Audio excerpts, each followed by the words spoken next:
बड'लेण्ड साबटेटआव बयखौबो बरायबाय। गिबिनि साबटेटआव दङ क'क्राझार जिल्ला निउ बासबारि गामिनि रायजो राजाफोरनि जेंना।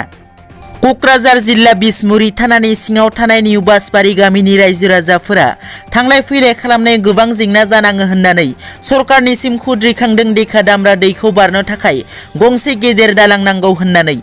मख'नो गोनांदि 80 बोसोरनि बारा रायजो जाबोनाय बे गामियाव 17 बोसोर सरकार खुंबोनाय गोजाम सरकारा बे दैनि जेंनाखौ नायनो थांबाय थादोंमोनब्लाबो मोनबो रोखोमनि जौगाथाय खामानि मावना होआखै होननानै आरो बेफोर खामानिखौ मावनानै होनो गोदान सरकारनि खाथियाव हांख्रायदों गामिनि रायजो राजाफोरा। नैथियाव दङ गसाइगावआव मा 30 मोसौ बोखांदों। मैया गसाइगाव महकुमानि साबकाटा पुलिस थानानि सिङाव थानाय 2 नं फुमिराबिल गामियाव साबकाटा पुलिस थानानि असि मुजिबुर रहमानजों लोगोसे गसाइगाव पुलिसा जथायै अपारेशन खालामनानै मा 30 जौसिन माहारिनि मोसौ बोखांदों।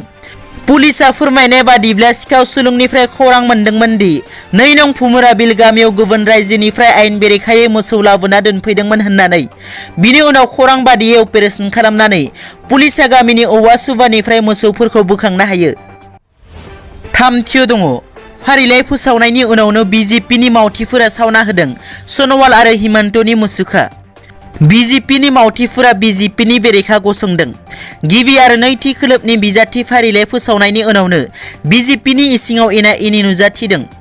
रायजोनि गुबुन गुबुन जायगानि बिजेपि मावथि हेफाजाबगिरिफोरा गिबि मन्त्रि सर्बानन्द सनवाल आरो सावस्रि मन्त्रि डक्टर हिमन्त बिश्व शर्मानि मुसुखा सावना होदों। मरान हारिनि हेफाजाबगिरिफोराबो बोराबनाय फोरमायदों।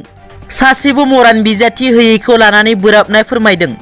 मरान हारिनि गोहोगोरा दैदेनगिरि अरुणज्योति मरानखौ बिजेपिया बिजाथि होयैनि थाखाय मरान हारिनि मोनद' आफादा बोराबनाय फोरमायदों सर्बानन्द सनवाल आरो हिमन्त बिश्व शर्मानि बेरेखा।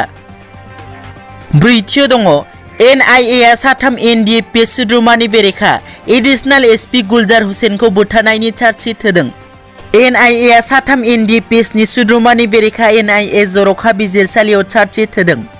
NIA 2014 मायथाइनि 28 जानुवारि खालि सनितपुरनि एडिशनेल SP गुलजार हुसेनखौ बुथारनायनि अजदआव बे चार्जशीटखौ साथाम NDFB बेरेखा होदों। साथाम NDFB बिष्णु नार्जारी, नितुल दैमारी आरो रुनि लुइस दैमारीखौ 16-18-20 आनलफुल एक्टिभिटिज एक्टनि सिङाव 34120B, 302, 307 आरो 326 भारतीय पेनेल कड आरो सेक्शन 27 आर्म्स एक्टनि सिङाव अजद होनाय जादों। गिबियाव धेकियाजुलि पुलिसा हुसेन आरो एनलाक बसुमतारीखौ बुथारनाय आरो गोबां पुलिस मावथिफोर जोखोम जानायनि सायाव केस होदोंमोन। बिनि उनाव NIA केसखौ गावनि आखायाव लायो। दिनैनि रादाबा एसेनोसै। नोंथांमोना जुदि आंनि चेनेलखौ दासिमबो साबस्क्राइब खालामाखै अन्नानै साबस्क्राइब खालाम। गोजोन्थों।